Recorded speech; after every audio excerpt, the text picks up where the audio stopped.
All right, welcome back. I'll let you know, Buffalo took Tyler Bass, kicker out of Georgia. And for the 88th pick, 189, Jacksonville took Jake Lewis, quarterback, Oregon State. And those are the up-to-date ones. And I really feel that the Browns taking Donovan Peoples, the wide receiver, was the best wide receiver available on the board. And they did just that. And San Francisco is now on the clock with the 190th pick. And I think they're going to go with a guard. And I really think that they are. I really think that that's what they need to do and what they want to do. And I think that's what they need to do and what they want to do. And that's what they need for on the defensive side of the ball. They do need a guard. So I think that's what they're going to go with. So we'll wait and see what happens. And but these guys these rookies are going to want to be proving themselves on a daily basis to really try to make that 53-man roster. And it's not going to be easy.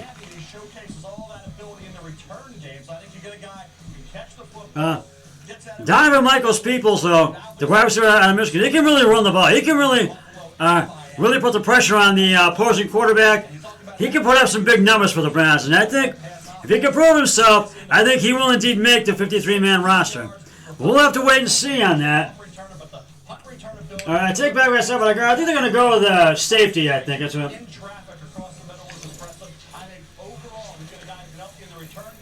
And 49ers selected Charlie Warner, tight end, Georgia. They got Charlie Warner. Who started his career, Daniel Jeremiah, at Central Michigan. Yeah, started at Central Michigan, ended up transferring to tight end, Georgia. I think that was a good one. They needed to take a tight end. He didn't really jump out to me. I wasn't all that And impressed with what I saw in the full tape. Then I go down to the East-West. I think that was a good move. Like a different player. He was dominant during the week of practices there. They used him on the edge. They also let him rush inside over the guard. He's not tremendous. The New York Jets are now on the clock for the 191st pick of the NFL draft. And get past you and make plays. So he helped himself down there at the East-West. But then the Broncos picking up. And I just really think that that's what I think the I think the Jets are going to take Jordan Love, I think about 12 tackles in that game. He had a game-clinching interception against Utah State, Boston College. 13 tackles, North Carolina game, 15 tackles. You watch this guy all over. I think that was a good pick. And Donovan Peoples-Jones, that is a great pick. A lot of fans, I think, are starting to like that pick. And Nick Harris was a good pick. And one Facebooker puts, compared to Jason Kelce, he thinks that's a great pick.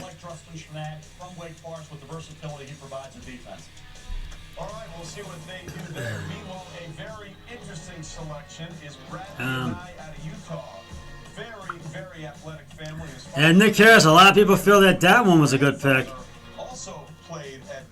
And it says, appreciate posting a pick, then commenting the pick, couldn't tell what it was.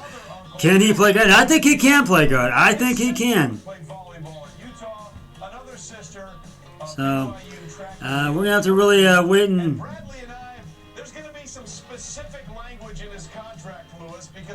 I really think that he can.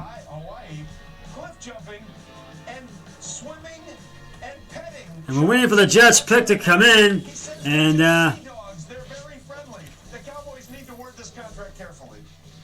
we're waiting for the Jets pick to come in. I think they're going to go with a safety. I think. I mean, I might be wrong. Just forgot what I said before. I think they're going to go with a safety, but I might be wrong. You never know. We'll have to wait and see. So we're waiting for the Jets pick to come in on the screen.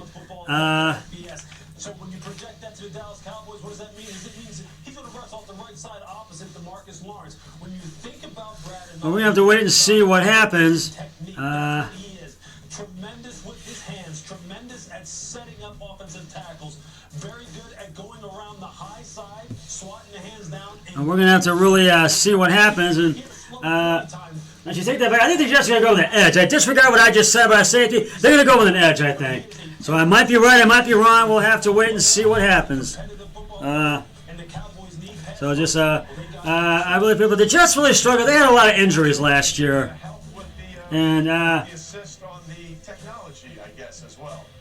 So we'll see what Jerry does. But when we come back, we'll be joined by we're waiting for the Jets pick to come in on the screen. new Panthers head coach Matt Rule, who keeps pounding the defensive side. And the pick is in. I'm waiting for it to come up on the screen. I'm waiting for that to come up, and we're gonna see who they have taken in just a moment. You know, you've already got a home team. And we're waiting for it to come in. Willie, Lauren, Steven, Deborah. And the Jets have selected. Let's see who they take. 300,000 members of a team. Hard to keep your I'm waiting to see it come up. I know it's Braden Mann, punter, Texas A&M. I think that was a good choice. And they took a punt. I think the Jets needed a punter, and they got that one out of Texas A&M.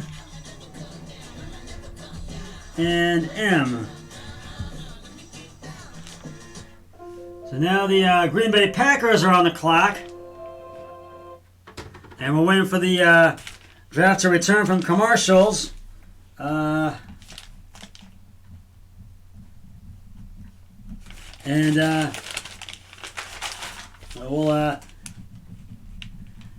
so I think that was a good pick for the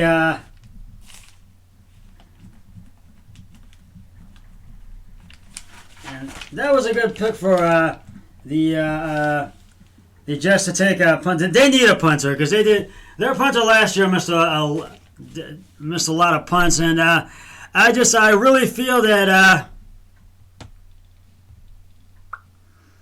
and I just feel they just missed a lot of just way too many. Their punter was just not good last year, and we're waiting for the Packers. The Packers pick is in. And I'm waiting for it to come up on the screen. And I think they are going to go with, I think they need an edge. And let's see what I might be right, I might be wrong. Let's see who they got. John Runyon, guard, Michigan. I think that's what they needed. They were looking for a guard. I take that back. John Runyon, guard, Michigan. So now the Indianapolis Colts are on the clock with the 193rd pick in the draft. They're now on the clock.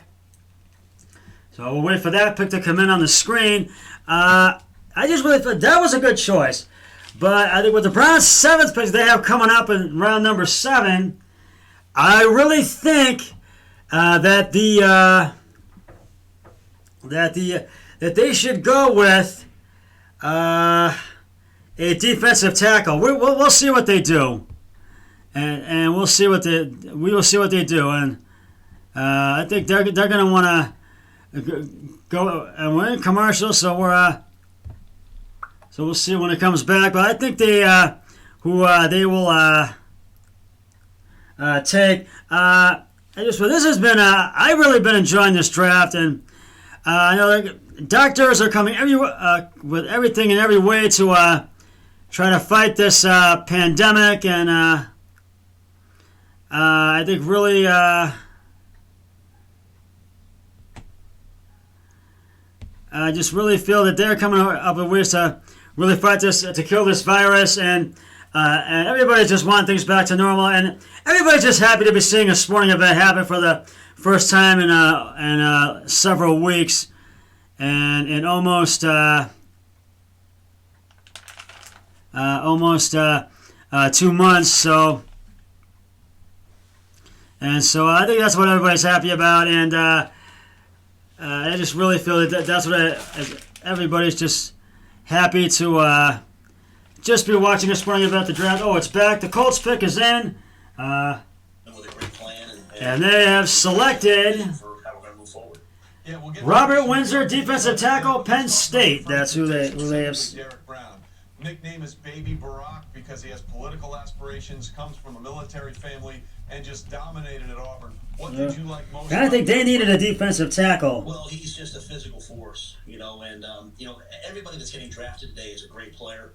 We also want to find guys who are also just great athletes, great players, great people, and Derek fits the bill. He dominated the entire year in the SEC. And the Tampa Bay Buccaneers are now on the clock. Just a great human, great competitor, and a building blocks for the future.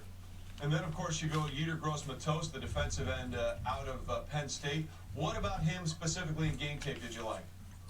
Well, he's got with a lot of sack production. And then, for James Franklin of Penn State, a tremendous. and we'll wait for that one to come in on the screen. Tampa Bay, I think, is going to go with an edge. They need to get an edge. Tampa Bay. We believe that. So in this sixth round, I believe. We have two great young players. So I really feel that this is yeah, I think they're going to go with an edge. I may be right, I may be wrong, but we'll wait and see what happens. And Jeremy Chin, the safety out of Southern so a lot of people thought he might have gone even higher in this draft. What surprised you the most when you started? And I just really feel that this is I had a chance to go see him at the Senior Bowl, and this is going to be a pick one of those crucial picks for Tampa Bay. He's big, he's fast, he's And I really think and went to the Senior Bowl and he did everything. He played safety. He was down in the box in one-on-ones. and I think that and we thought he was one of the most versatile, most explosive athletes in the draft. And thought maybe he'd be a late first-round pick, and we're able to get him traded up. Marty did a great job, traded up at the end of the second round, and really those first three guys are guys that we. and I just think this is really going to be one of those. Well, you mentioned on the offensive side of the ball, you extended Christian McCaffrey. Obviously, he is now the face of the franchise with Cam Newton gone and Greg Olsen out of there and Luke Kuechly retiring. How important was it for you to send a message to the locker room? Hey, a guy produced here, and we want to make sure he's rewarded. And I really think that this is going to be one of those picks that Tampa Bay's pick is in. And we're waiting for that to come up on the screen. And Christian's exactly the type of person, a player we want to build. And hopefully that will when you get to come up soon. And Shaq Thompson, when you meet the guys that we have in our locker room, when you meet Trey Boston, there are great people here that are committed to winning. And Christian, what he did last year was fantastic. What he's done for his 3 years has been fantastic. they take Khalil Davis, defensive tackle, Nebraska. That's who they take. How high are you, obviously, on Teddy Bridgewater, the quarterback you brought in? What are your expectations for him? I love Teddy. I love who he is. He's obviously a great quarterback, but who he is as a competitor, as a leader. It's a tackle in Nebraska. I think that was a good move. Seeing him in Minnesota, seeing him last year in New Orleans. I just think he's a football guy, and he's a guy that people around. So now we're going to get into the Patriots are now on the clock. Well, listen, and with the 195th pick. In here, I was told from sources that there were people in your setup, in your dwelling, that were not happy that your kids and were enough. So we like to do a make good here. There we go. And we're running out of time for this segment, and enjoying the draft experience at home. I want to make sure I stay on everybody's good side, so I need to and New England's pick is in. It's Justin Herron, offensive tackle, Wake Forest. Matt, we appreciate the time. Best of luck, and I'm sure I'll talk to you soon, all right? Thank you very much. All right, be good, partner. See you. Listen, Wake Forest. That was a good move for New England. They needed to take an offensive tackle, and I think that's going to help their defense. And I've only got a minute left of this segment. Philly is back on the clock, and I'll be right back.